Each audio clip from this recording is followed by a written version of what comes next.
दोस्तों, cruise drug party के case में फंसे आर्यन खान मामले को लेकर एक्ट्रेस अनन्या पांडे से शुक्रवार को 4 घंटे तक पूछताछ हुई। शाम को करीब 6:30 बजे अनन्या एनसीबी ऑफिस से बाहर निकली। थकान, डर और घबराहट अनन्या के चेहरे पर साफ दिख रहा था।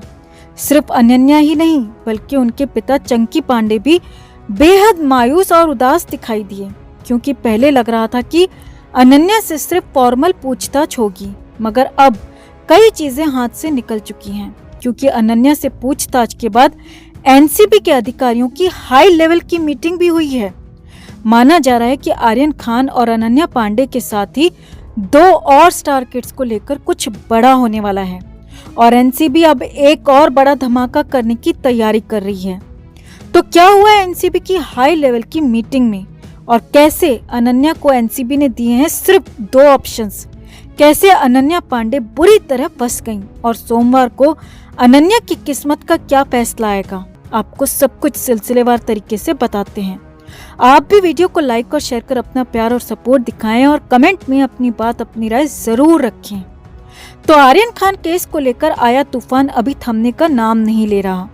एनसीबी इतनी आसानी से बॉलीवुड को छोड़ने वाली नहीं है।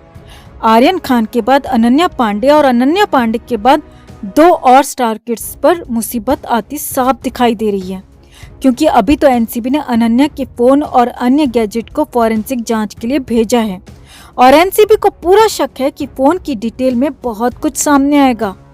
वहीं बात करें अनन्या पांडे की, तो पूछताछ में अनन्या ने एनसीबी को बहुत कुछ ऐसा बता दिया है जिससे आर्यन की मुश्किलें और बढ़ जाएंगी। साथ ही साथ सेलिब्रिटी स्टाफ भी फंस गया है। जी हाँ, अनन्या पांडे से बार बार एक ही सवाल किया गया कि आखिर उनके पास ड्रग्स कहाँ से आया।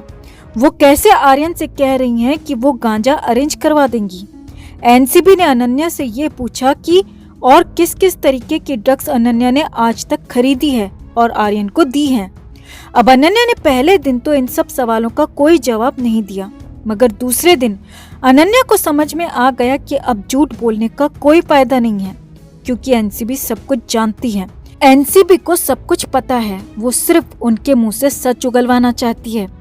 लिहाजा अनन्या पांडे ने न सिर्फ अपने बारे में और आर्यन के बारे में, बल्कि सेलिब्रिटी स्टाफ के बारे में भी बहुत कुछ बता दिया। मीडिया रिपोर्ट्स में दावा किया जा रहा है कि अनन्या ने पूछताछ में बताया कि वो वीड की सप्लाई के धंधे के किसी भी व्यक्ति से पर्सनल टच में नहीं है, बल्कि उनका एक दोस्त है जो मांगने पर इसे अरेंज करवा देता है। अनन्या ने बताया कि आर्यन के कहने पर उन्होंने केवल 2 बार ही अपने दोस्त से वीड देने के लिए कहा था। उस दोस्त ने अपने हाउस स्टाफ यानी कि अपने नौकर के जरिए अनन्या तक ये ड्रग्स भिजवाया था और अनन्या ने भी अपने हाउस स्टाफ यानी नौकर के जरिए ही इसे कलेक्ट किया था और बाद में जब वो आर्यन से मिली तो उन्होंने इस सामान को आर्यन खान को दे दिया था। अनन्या का कहना है कि उन्होंने उस पैकेट को खोलकर भी नहीं देखा कि इसके अंदर क्या है। अब अनन्या के ये सब बताने के बाद एनसीबी की टीम तुरंत हरकत में आ गई और एनसीबी की टीम ने हाथों हाथ उस हाउस स्टाफ को समन भिजवा दिया और एनसीबी दफ्तर बुला लिया। एनसीबी ने उस हाउस स्टाफ यानी कि उस नौकर से भी 3 घंटे तक पूछताछ की और उसका फोन भी सीज कर लिया गया। इसी दौरान शाहरुख खान की मैनेजर पूजा ददलानी भी एनसीबी दफ्तर में अफरा तफरी के साथ पहुंची। पूजा ददलानी के हाथों में कई तरीके के डॉक्यूमेंट्स थे। अब माना जा रहा है कि एनसीबी का अगला निशाना सेलिब्रिटीज के स्टाफ भी हो सकते हैं, क्योंकि इन्हीं के जरिए ड्रग्स मंगाई जाती है और भिजवाई भी जाती है। एनसीबी के करीबी सूत्रों की माने तो टीम ने आर्यन खान मामले में एक्ट्रेस अनन्या पांडे को सरकारी गवाह बनाने की भी पेशकश की है। हालांकि सामने आया है कि एक्ट्रेस अनन्या ने एनसीबी की इस पेशकश को ठुकरा दिया है। वो सिर्फ बार बार इतना ही कह रही हैं कि उन्हें इस मामले में कोई जानकारी नहीं है। चैट की बात को लेकर भी अनन्या ने सिरे से खारिज किया है। यहाँ आपको बता दें दोस्तों कि अनन्या और आर्यन बेहद करीब रहे हैं, बचपन से साथ रहे हैं। अनन्या आर्यन के कई ऐसे राज हैं जो जानती हैं और एनसीबी का मानना है कि ये एक्ट्रेस इस केस में उनके लिए सबसे मजबूत कड़ी बन सकती है। एनसीबी अनन्या पांडे के दोनों मोबाइल फोन के डेटा रिट्रीव करने में जुटी है। एनसीबी को इस बात की पूरी उम्मीद है कि डेटा मिलने के बाद आर्यन केस में नए खुलासे हो सकते हैं। अगर अनन्या पांडे सरकारी गवाह बनने के लिए राजी नहीं हुई तो एनसीबी इस डेटा को न सिर्फ आर्यन के खिलाफ इस्तेमाल कर सकती है, बल्कि जरूरत पड़ने पर अनन्या पांडे को भी हिरासत में लिया जा सकता है। हालांकि एनसीबी की पहली कोशिश अनन्या को सरकारी गवाह बनाने की ही है, क्योंकि अगर वो आर्यन के खिलाफ कोर्ट में सब कुछ बता देती हैं, तो आर्यन को लंबी सजा होना तय है, जो कि एनसीबी के लिए एक बहुत बड़ी उपलब्धि होगी। तो यकीन मानकर चलिए दोस्तों कि फिलहाल एनसीबी न तो अनन्या को छोड़ने वाली है और न ही आर्यन खान को, बल्कि चैट्स में सामने आए 2 और स्टार किड्स भी एनसीबी के रडार पर हैं और जरूरत के हिसाब से उनसे भी पूछताछ की जाएगी। अब सामने आया है कि जैसे ही अनन्या पांडे एनसीबी के दफ्तर से बाहर निकली, इसके बाद एनसीबी अधिकारियों की हाई लेवल की मीटिंग भी हुई और उसमें अनन्या पांडे को लेकर ही डिस्कस किया गया कि अनन्या को लेकर अगला स्टेप क्या होना चाहिए।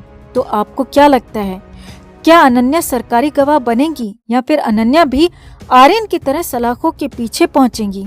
आप भी कमेंट में अपनी बात जरूर रखें और वीडियो को लाइक और शेयर कर अपना प्यार और सपोर्ट भी जरूर दिखाएं।